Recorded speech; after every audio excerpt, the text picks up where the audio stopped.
भाग्यशाली गुरमुखों, अपने मन चित्त की समस्त वृत्तियों को एकाग्र करते हुए अपने नेत्रों के सन्मुख विराजमान श्री हजूर सतगुरुदेव दाता दयाल महाराज जी के सुंदर पावन श्री दर्शन दीदार करते हुए मिलकर बोलो जयकारा। बोल मेरे श्री गुरु महाराज की जय। महापुरुष धुरधाम से इस धराधाम पर प्रकट हो करके जो अपना महान उद्देश्य लेकर के आते हैं, उसी को पूरा करने के लिए 24 घंटे प्रयत्नशील रहते हैं। एक सेकंड भी उनका बिना परमार्थ के नहीं जाता।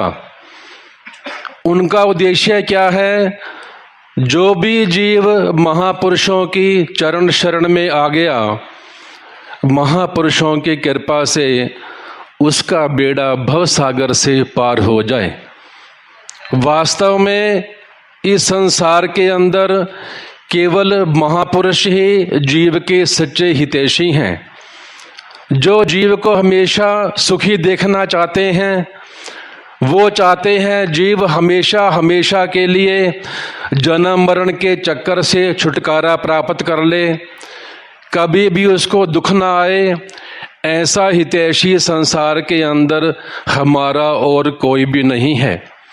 उदाहरण के तौर पर अगर किसी इंसान के पास बहुत धन दौलत हो, मान प्रतिष्ठा हो, ऊंची से ऊंची पदवी को प्राप्त हो, देश विदेश के अंदर भी उसका नाम चलता हो, हर कोई उसी से मित्रता बनाने की कोशिश करता है।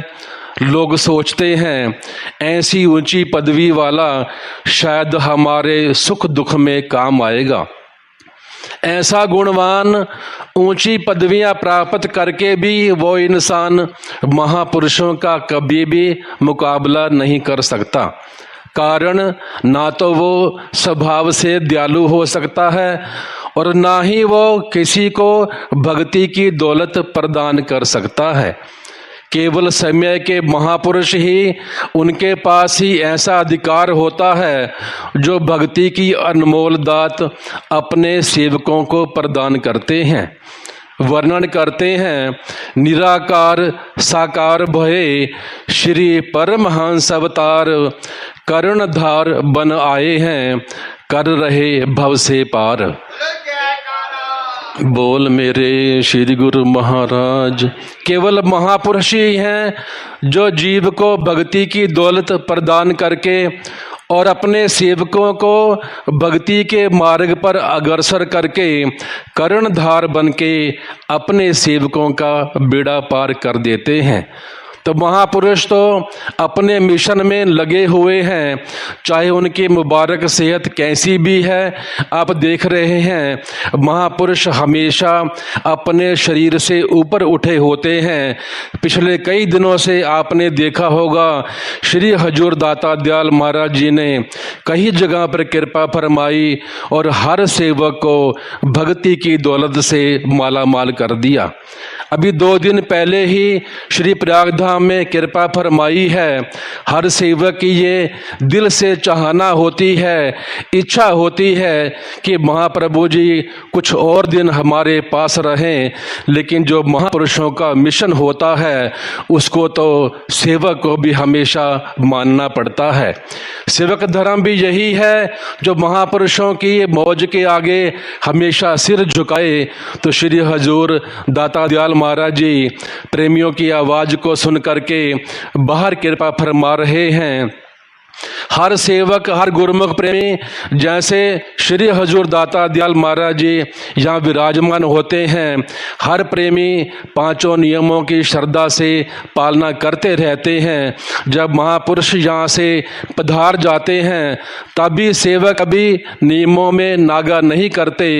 तो महापुरुषों का मिशन भी यही है कि सेवक हमेशा नियमों में लगे रहें, क्योंकि नियमों के अंदर ही महापुरुषों का आशीर्वाद समाया हुआ है। महापुरुष क्या करते हैं, वो सेवक को चिंता करने की ज़रूरत नहीं होती। जो महापुरुषों ने हमें क्या करने के लिए फरमाया है, सेवक को उसकी चिंता करनी चाहिए। तो महापुरुषों ने फरमाया है, हम यहाँ पर हों या ना हों, हर सेवक का फर्ज बन जाता है पांचों नियमों की श्रद्धा से रोज़ाना पालना करता रहे। तो महापुरुष जहाँ जा रहे हैं, हमारे श्री परम दयाल जी महाराज जी के पावन श्री चरण कमलों में यही विनती है, श्री हजूर दाता दयाल महाराज जी की यात्रा मंगलमय हो, उनकी मुबारक सेहत हमेशा स्वस्थ रहे, ना चाहे सुख जगत के ना बैकुंठ में वासा, मुबारक सेहत हमेशा स्वस्थ रहे। हम सब की यही अभिलाषा, महापुरुषों की सेहत मुबारक हमेशा स्वस्थ रहे और प्रेमियों को निहाल करके जब उनकी मौज हो, श्री प्रयागधाम में ऐसे ही कृपा फरमाएं और अपने प्रेमियों को पावन श्री दर्शनों से और शुभ आशीर्वाद से निहाल करें। बोलो जयकारा, बोल मेरे श्री गुरु महाराज की। प्रेम सहित मिलकर बोलो जयकारा, बोल मेरे श्री गुरु महाराज की जय। श्री सद्गुरुदेव भगवान की जय। सौभाग्यशाली गुरुमुखों, दिव्य अलौकिक सत्संग को गुरुमुख जन तक अवश्य शेयर करें और सत्संग आपको कैसा लगा कृपया कमेंट्स करके ज़रूर बताइए। अगर आपने अभी तक दासन दासोधांशु यूट्यूब चैनल को सब्सक्राइब नहीं किया है तो यूट्यूब चैनल को ज़रूर सब्सक्राइब करें, क्योंकि यहाँ पर हर रोज़ सत्संग अपलोड किया जाता है जिसे आप अपने अपने घरों में बैठकर सुन सकते हैं। बोलो जयकारा, बोल मेरे श्री गुरु महाराज की जय।